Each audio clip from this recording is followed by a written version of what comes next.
for class 9th and metric, Sindh text book board Jamshoro. आज हम जो चैप्टर डिस्कस करेंगे वो है chapter number 4 periodicity of elements. इसका पार्ट 1 आज हम डिस्कस करेंगे क्लासिफिकेशंस। क्लासिफिकेशंस को भी हमने डिवाइड कर दिया है।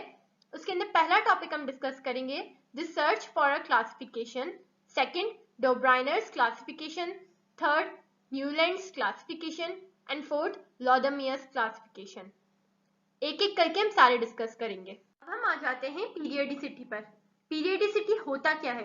पीरियडिसिटी बेसिकली अरेंजमेंट को कहते हैं एलिमेंट्स की एक पीरियडिक टेबल के अंदर। इसकी डेफिनेशन पढ़ लेते हैं। Recurrence of chemical and physical properties at regular interval and provide a great idea towards the development of modern periodic table. यानी कि एलिमेंट्स हम जो पीरियडिक टेबल में अरेंज करते हैं, हम आगे जो लॉज पढ़ेंगे उनके बाद आपको पीरियडिसिटी और ज्यादा एक्सप्लेन होगी, लेकिन अभी मैं आपको डेफिनेशन के थ्रू बता देती हूँ कि वो एलिमेंट्स के जो हम अरेंज करते हैं पीरियडिक टेबल के अंदर, तो उसमें पीरियडिक एलिमेंट्स की जो प्रॉपर्टीज या जो केमिकल या फिजिकल प्रॉपर्टीज रिपीट होती हैं रेगुलर इंटरवल्स के बाद, यानी कि एक मखसूस टाइम के बाद या एक मखसूस इंटरवल के बाद, मखसूस काउंटिंग के बाद जब वो प्रॉपर्टीज रिपीट होती हैं तो उस अरेंजमेंट को हम कहते हैं periodicity.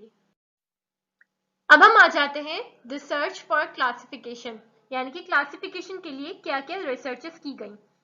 In early era of science, यानी कि साइंस की जब बहुत ही शुरू वाला टाइम था या बहुत जो फर्स्ट साइंस ने तरक्की स्टार्ट की थी, तो उन एराज में साइंस ने बहुत ही कम तरक्की की थी और बहुत ही कुछ एलिमेंट्स के बारे में लोग जानते थे और बहुत ही कुछ एलिमेंट्स डिस्कवर किए थे। फिर आहिस्ता आहिस्ता डिस्कवरीज होती गई और ज्यादा फैसिलिटेट स्टडी बताई गई साइंस के बारे में।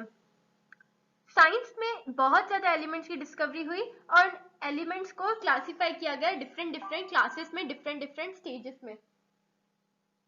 पहले क्लासिफिकेशन जो थी वो एटॉमिक मासेस या एटॉमिक वेट के ऊपर बेस्ड थी, यानी कि सारी क्लासिफिकेशन इन्हीं बातों पर बेस्ड होती थी कि एलिमेंट्स की एटॉमिक मासेस की वजह से उनकी जो प्रॉपर्टीज है उनमें चेंज आता है या उनकी प्रॉपर्टीज की मैनर्स में आती है।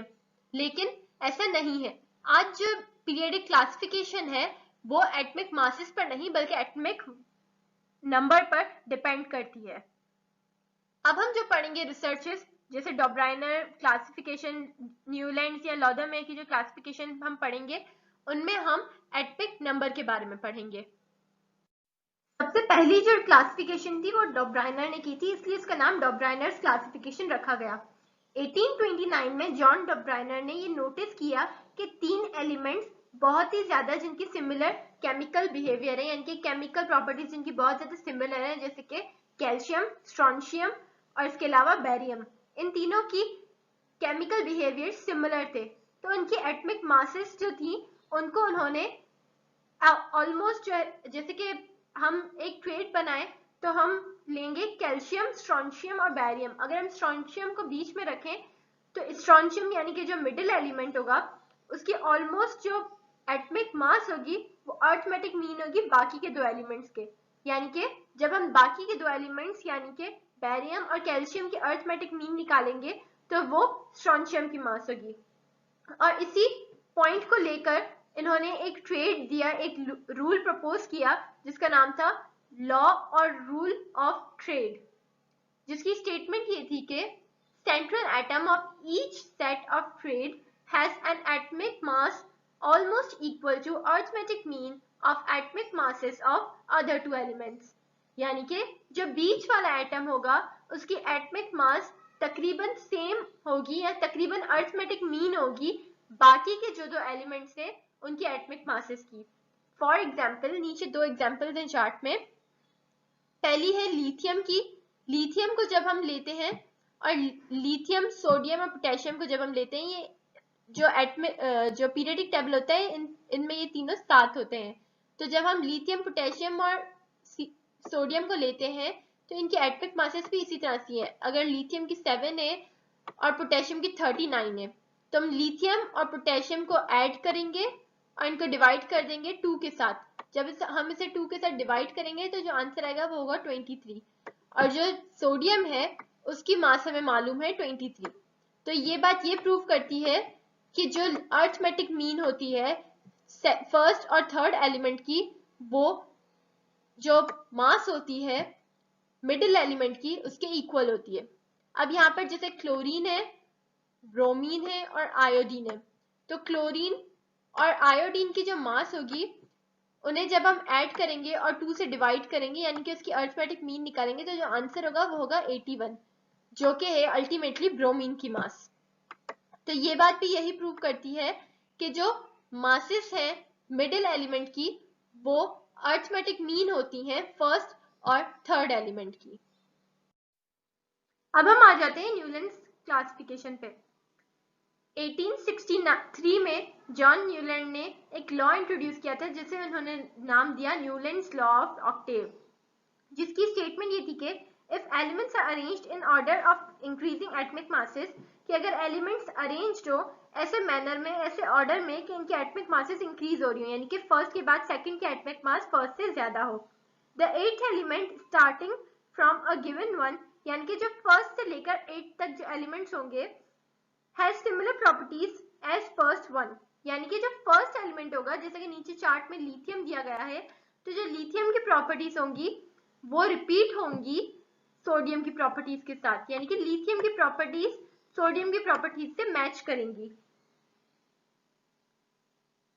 जैसे कि its properties are a kind of repetition of the first, यानी कि जैसे मैंने अभी आपको उर्दू में बताया कि इनकी प्रॉपर्टीज जो है लिथियम की वो वैसी ही होंगी तकरीबन जैसे कि सोडियम की, या सोडियम की वैसी होंगी जैसे रिपीट होंगी जैसे कि लिथियम की थी।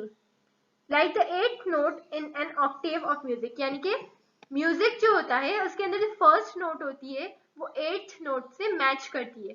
तो यहाँ पर भी यही बताया जा रहा है कि प्रॉपर्टीज जो है वो रिपीट होंगी जिस तरह से 8th नोट रिपीट होती है।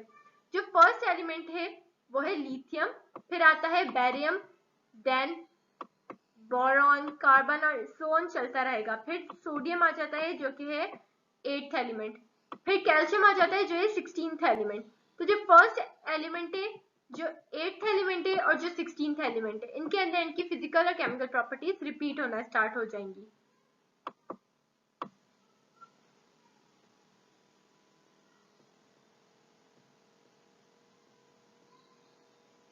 अब हम नेक्स्ट स्लाइड पर आ जाते हैं जो कि है, अब हम आ जाते हैं लॉदरमेयर्स क्लासिफिकेशन पे।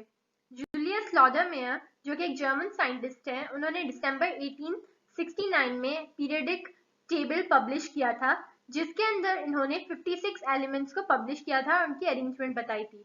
एटमिक मासेस के लिहाज से उन्हें अरेंज किया गया था, 9 वर्टिकल कॉलम्स थे और ग्रुप्स जो थे वो 1 to 9 थे। लेकिन उन्होंने ज्यादातर फिजिकल प्रॉपर्टीज के बारे में इंफॉर्मेशन नहीं डिलीवर की थी, नहीं बताया था। लॉदरमेयर ने कैलकुलेट किया था कि एटमिक वॉल्यूम्स एलिमेंट्स के कैसे निकाले जाते हैं, इनके वॉल्यूम क्या है एलिमेंट्स के।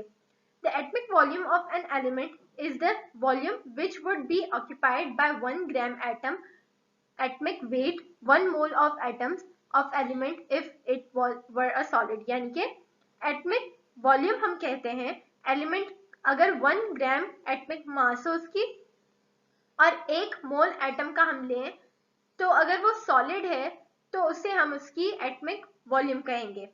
एटमिक वॉल्यूम का फॉर्मूला मैंने आपके लिए नोट कर दिया है, atomic volume is equals to gram atomic weight upon density. Periodicity के कॉन्सेप्ट पर एम्फसाइज करने के लिए उन्होंने ग्राफ बताया था पीरियडिसिटी के बारे में, जिसके अंदर उन्होंने एटमिक वॉल्यूम्स डिस्कस किए थे एलिमेंट्स के, और जिनमें इंक्रीजिंग एटमिक मासेस के अगेंस्ट उन्होंने एलिमेंट्स को प्लेस किया था। जो कर्व बनाया गया था वो आप हमारी नेक्स्ट स्लाइड में देखेंगे। ये जो ग्राफ है इसमें जो ऊपर रीडिंग्स दी गई हैं वो है एटमिक वॉल्यूम की, और जो साइड वाइज रीडिंग यानी कि नीचे जो रीडिंग्स है वो है एटमिक मासेस की। उन्होंने ये ऑब्जर्व किया था कि जो एलिमेंट्स हैं जिनकी सिमिलर प्रॉपर्टीज हैं वो सिमिलर पोजीशंस पर हैं इस ग्राफ के अंदर, जैसे कि लिथियम, सोडियम, पोटेशियम, रुबीडियम और सीजियम पीक्स पर है। इसी वजह से इन्होंने ये शो किया था इस ग्राफ के अंदर कि जो एलिमेंट्स हैं जिनके लार्ज एटमिक वॉल्यूम्स हैं वो रेगुलर उनकी स्पेसिंग जो है वो हाईएस्ट पॉइंट पर है, यानी कि ऊपर की तरफ जो एलिमेंट्स हैं उनके लार्ज एटमिक वॉल्यूम्स हैं।